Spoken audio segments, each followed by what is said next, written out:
Wait, remember Get Ed? It was a 2005 Jetix classic, which focused on a group of young couriers whose job it is to ensure that packages are delivered on time, or just delivered at all, because apparently in this world that's something that's hard to do. The tier list goes DHL, UPS, FedEx, a courier pigeon, then the USPS. I don't make the rules, I just put them in a YouTube video. Get Ed takes place in the futuristic urban utopia appropriately named Progress City. Important packages are transported from one location to another using actual humans in various forms of vehicles on an open Mario Kart reminiscent highway called the Hoverway. There isn't a lot of confirmed lore based around this show, but we can assume based on the rankings of different courier services that more prestigious and well-trained couriers are used for the transportation of more important packages. This leads our team of main characters from their services called Dojo Deliveries to be constantly bombarded by various gangs of outlaws, of clowns, or robots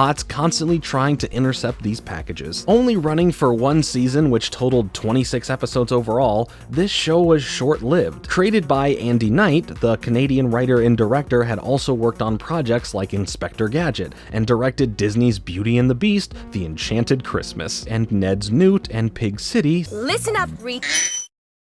Ain't no way Miss Piggy just said that. But today, we're focusing on Get Ed. So stay tuned as we take a deeper dive into the intense world of package delivery. Activate the clones.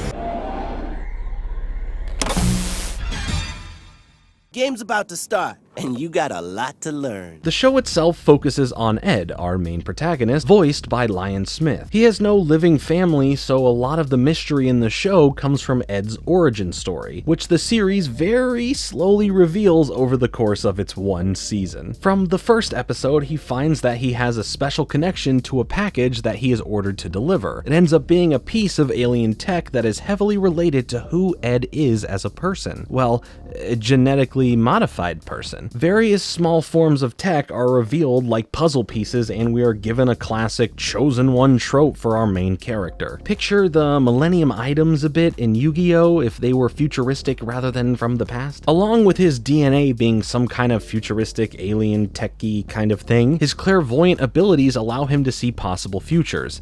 Yeah, I don't think the writers knew too much more than we do at this point, because this part kind of felt tacked on to make the show about delivering packages in the future a little more intense, adding some extended thrill. He is dubbed the Protector in the group, and although it's established that he's fairly new to the team, he seems to have naturally assumed some leadership role, much to his teammate Burn's dismay. Burn is known as the warrior of the group. He is voiced by Eldine Eiffel. Burn is the more official leader of the group and is very stubborn, and actually someone that we never get to know very well. We know he's highly competitive, which leads to him and Ed fighting quite frequently about his leading of the team down the wrong path, sometimes because of his own hard-headedness, but this could also be chalked up to the fact that they're all fairly young, and Burn has proven time and time again that he can very easily learn from his mistakes and grow from them. Contrasting Ed's hoverboard, I didn't even mention the hoverboards, I like them, that's all I wanted to say. But Burn rides a solid metallic one-wheeled motorcycle with a flaming paint job on the side. Neat. The next character in the group is Dietz, whose voice actor is the iconic Megan Fallenbach, who I totally didn't add the wrong photo instead showing Linda Cardellini in my 16 video.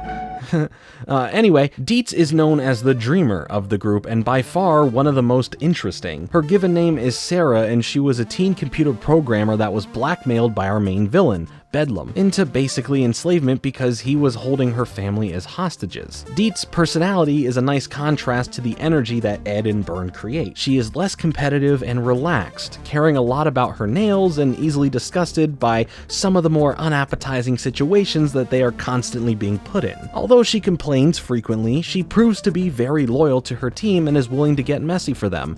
Whatever that means. Fizz, voiced by Bailey Kennedy, is the youngest and the smallest of them all, but despite that, she is indispensable to the team. There always seems to be one person carrying the most weight on every team, and forget Ed, that person is Fizz. Her quick thinking and insane bank of science information helps them out in tight situations so frequently. Loogie is another category himself, accompanied by his catfish friend Mr. Pinch, who comes alive with the help of Loogie's ventriloquy. essentially. Mr. Pinch insists that he has his MD and should be addressed as a doctor, which the team doesn't quite take that seriously. Both of them are voiced by Peter Cugno. It feels like Loogie should serve the role of comedic relief, but instead it really just is instilled the feeling of concern in me. Why is no one respecting that Mr. Pinch is Dr. Pinch? But in general, whenever he had to function on missions, he is the equivalent of Charlie Day in his wild card era. Wild card!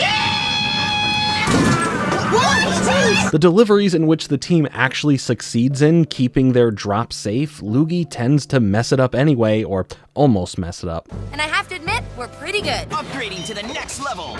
FedEx! Yeah, Ed.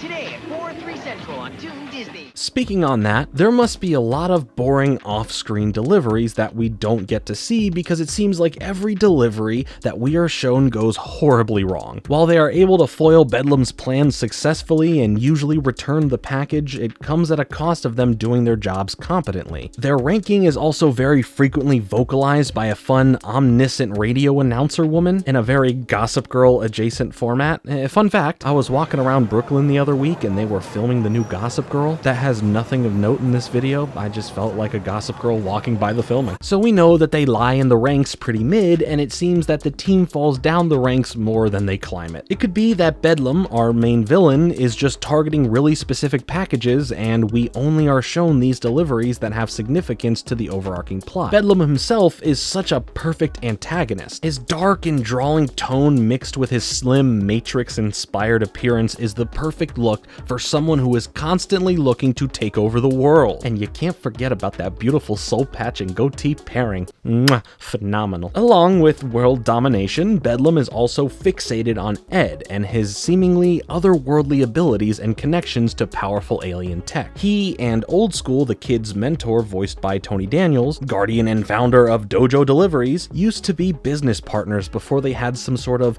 unexplored breakup and fallout. I mean, come on guys, make out. I mean, never mind. I think a lot of the success of the show is in the compelling plot for Ed's identity that transcends the traditional 20-minute cartoon episode reset. Because of this, there was more incentive for me to watch the next episode, because I wanted to learn more. It left me excited to watch the next episode. I mean, the futuristic world and the beautifully uncanny early 2000s CG make me totally invested, but the other stuff is nice too. Additionally, the writing is pretty good and the characters are treated humanely. Most shows would overlook the inherent trauma that would come with a character like Dietz being held basically hostage and blackmailed, but this show emphasizes her past and shows the characters dealing with that trauma. Yet Ed is constantly drilling in the concept of found family as well, which I have a huge soft spot for. Family isn't just the people you're born into having, it can be the people you choose. It focuses on Ed and his feelings towards not having a family.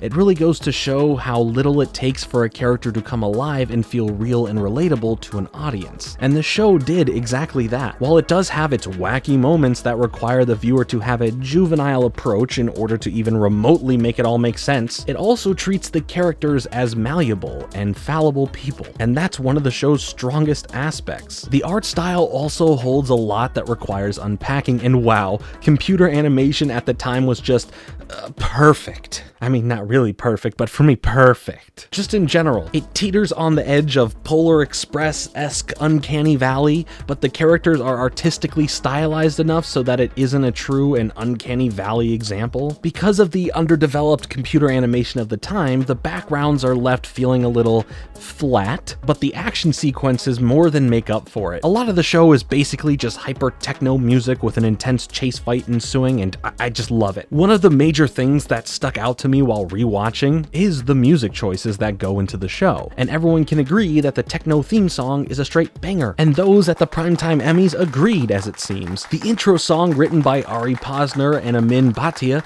was nominated for the award Outstanding Original Main Titles Theme Music in 2005. But it isn't just the theme song that's good. The show itself sports a massive amount of background music that enhances basically every scene. It's what keeps the action moving and engaging. Most of the villains have their own theme songs that allude to their presence even when they're not on screen yet. It lets the audience know when the characters are safe, when they're in danger, and when they're just goofing off or having fun. Stop wasting time.